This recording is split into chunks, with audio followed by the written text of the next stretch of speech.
Hello दोस्तों, thank you so much for coming to my YouTube channel. मेरा नाम है निखिल और आप देख रहे हैं मेरा यूट्यूब चैनल कनाडा की गाड़ी। जैसे कि आपको पता है, आपने पढ़ ही लिया होगा कि कनाडा में मंथली एक्सपेंसेस क्या होते हैं। तो दोस्तों आज हम बात करेंगे कनाडा की मंथली एक्सपेंसेस के बारे में। तो अगर आप कनाडा आ रहे हैं या आना चाहते हैं तो ये वीडियो आपके लिए एंड तक देखिएगा दोस्तों। तो दोस्तों चलो स्टार्ट करते हैं वीडियो बिना आपका टाइम वेस्ट करे।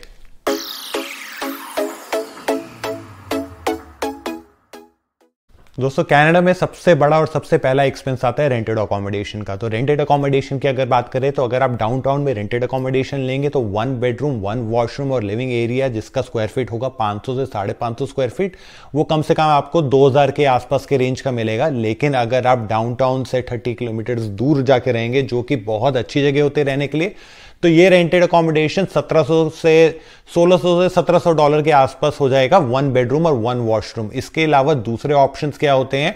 Basement sweets. बेसमेंट स्वीट्स भी $100-150 बेसमेंट स्वीट का रेंट कम होता है। लेकिन यहाँ पे बेसमेंट स्वीट इंडिया के जैसे बेसमेंट नहीं होता है। यहाँ पे बेसमेंट स्वीट भी वेल फर्निश्ड बेसमेंट स्वीट्स होते हैं दोस्तों। और आप बिलीव नहीं करोगे, मैंने भी जब मैं कनाडा आया था, सबसे पहले मैं भी बेसमेंट अकोमोडेशन में ही मैं शिफ्ट हुआ था। कनाडा में दूसरा एक्सपेंस होता है कार का खर्चा। तो इसमें कार के खर्चे की अगर हम बात करें तो 2 खर्चे होते हैं गाड़ी के। एक तो होता है गाड़ी की इंस्टॉलमेंट, जिसकी इंस्टॉलमेंट होती है गाड़ी की $300 से $500 डिपेंडिंग अपॉन कि आप कौन सी गाड़ी ले रहे हैं। BMW, ऑडी, मर्सिडीज आप आराम से ले सकते हैं यहाँ पे। लेकिन उसके भी माइनस पॉइंट है। मैं आपको अगली वीडियो में जरूर बताऊंगा कि किन किन चीजों का आपको ध्यान रखना है कोई सी भी चीज अगर आप बाय कर रहे हैं तो उसके लिए। तो दूसरी चीज ये होती है कि गाड़ी तो ले ली, गाड़ी के साथ इंश्योरेंस जो होती है दोस्तों, वो कभी कभी ऐसा होता है कि गाड़ी की EMI जितनी ही इंश्योरेंस जा रही होती है। तो दोस्तों यहाँ पे गाड़ी की इंश्योरेंस $200 से $300 और कभी कभी तो $400 होती है। तो अब हम बात करते हैं यहाँ पे गैस की। तो गैस मतलब यहाँ पे पेट्रोल का खर्चा। तो गाड़ी का पेट्रोल का खर्चा कम से कम $200 से $300 आता है। अगर आप ये $200 से $300 बचाना चाहते हैं तो आप मेरी अगली वीडियो जरूर देखिएगा, जिसमें मैं आपको बताऊंगा कि आप कैसे पैसे बचा सकते हैं कनाडा में रहकर। अगर ये चीज अवॉइड करनी है तो दूसरा चीज क्या है? दूसरा चीज है पब्लिक ट्रांसपोर्ट यूज करना। उसका मंथली पास पर पर्सन का कम से कम $125 से $150 महीने का होता है, डिपेंडिंग अपॉन आप कहाँ रह रहे हो कनाडा में। और लेकिन वो एक जने का होता है। लेकिन यहाँ पे पब्लिक ट्रांसपोर्ट इतना अच्छा नहीं होगा अगर आप डाउनटाउन में नहीं रह रहे हैं तो दोस्तों आपके पास गाड़ी होना तो जरूरी है। डिपेंड करता है कौन सी गाड़ी, वो आपके ऊपर है, आपको कितने खर्चे अपने बढ़ाने हैं शुरुआत में। मेरा एक सजेशन अगर मानोगे तो शुरुआत में कम से कम खर्चे रखो, उतना ही बेटर है आपके लिए। तो अब हम बात करेंगे सेलफोन सर्विसेज की। तो यहाँ पे कनाडा में सेलफोन सर्विसेज बहुत ही महंगा है एज कम्पेयर टू इंडिया।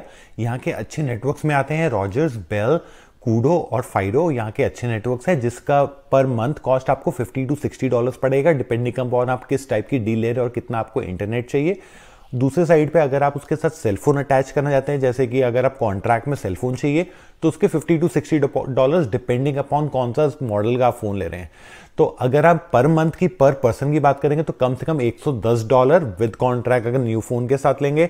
अगर फोन नहीं चाहिए, आप अपना डिवाइस खुद यूज करेंगे अपना खुद का, तो कम से कम $50 to $60 पर पर्सन का यहाँ पे एक्सपेंस आता है सेलफोन सर्विसेज का। तो अब तक हमने ये बात करी है कि कनाडा में अगर आप आ रहे हैं तो घर का खर्चा कितना होता है, गाड़ी का खर्चा कितना होता है और सेलफोन का खर्चा कितना होता है।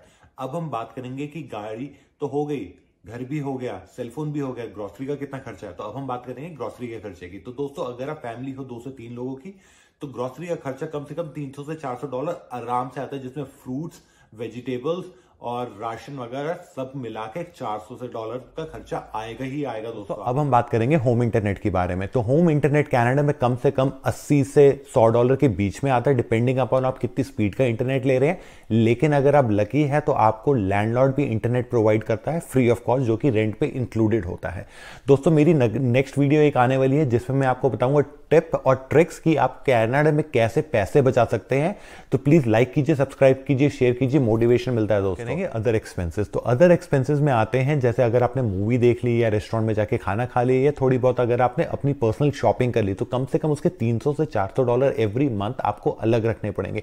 तो ये भी एक बहुत इंपॉर्टेंट एक्सपेंसेस में आता है।